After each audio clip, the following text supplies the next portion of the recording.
My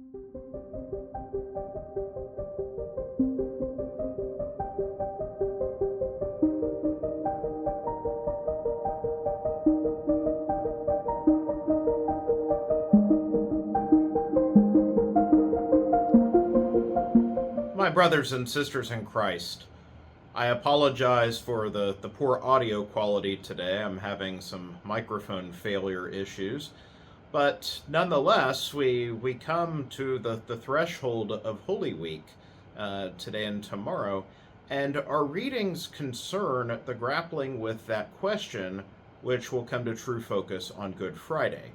And that is the question that Pilate asks Jesus. What is truth?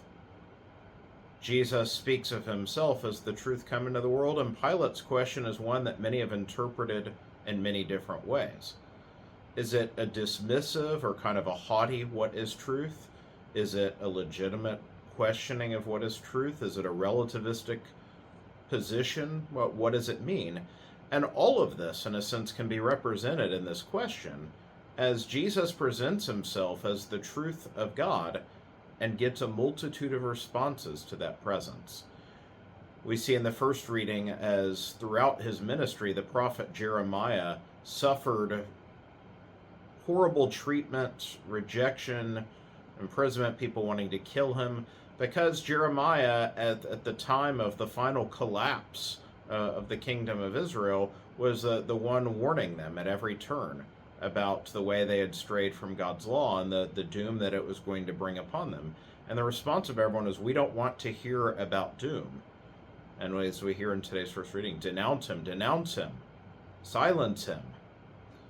Jesus, for his part, is trying to be silenced by his opponents, as he has, in yesterday's gospel, used those words which have a clear meaning for the Jewish people. I am. He is putting himself on the foothold with God, and the Jewish authorities, as opposed to contemplating what Jesus is trying to tell them, see him as blasphemous and one that must be eliminated. And so this is the truth to this day, that the truth of God comes into the world, and there are many different responses. There are those that are open to that, even while at times challenging, as a matter of fact, almost always challenging, that contemplate the truth, grapple with it, and give their assent and faith towards it. In a sense, they receive and respect God, who offers the fullness of himself in truth. There are others that will reject this. There are others that will be confused by it. And in many of these different variations, it is the voice of the world, of human ego in so many different ways, that is hostile to any truth claim that is not consistent with the mode of life lived.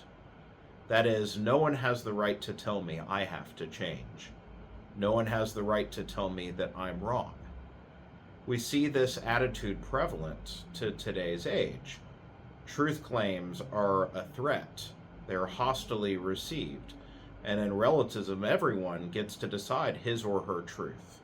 And no one has a right to deny anyone else's truth. This is the feel-good that lets me be God. This is not what Jesus comes in the world to defend. Jesus comes as the truth of God's love, of who he is, who we are created to be. And in the midst of a sinful and broken world, in love and mercy, he presents himself as a truth approaching, and yet, in that mystery of free will, he can't impose it upon us. It is a love freely offered, but we have to freely accept it. And so, as we come to Holy Week, as Jesus will be put on trial, we need to realize that it's ultimately we who are on trial, not Jesus. We are on trial before truth. What will our response be?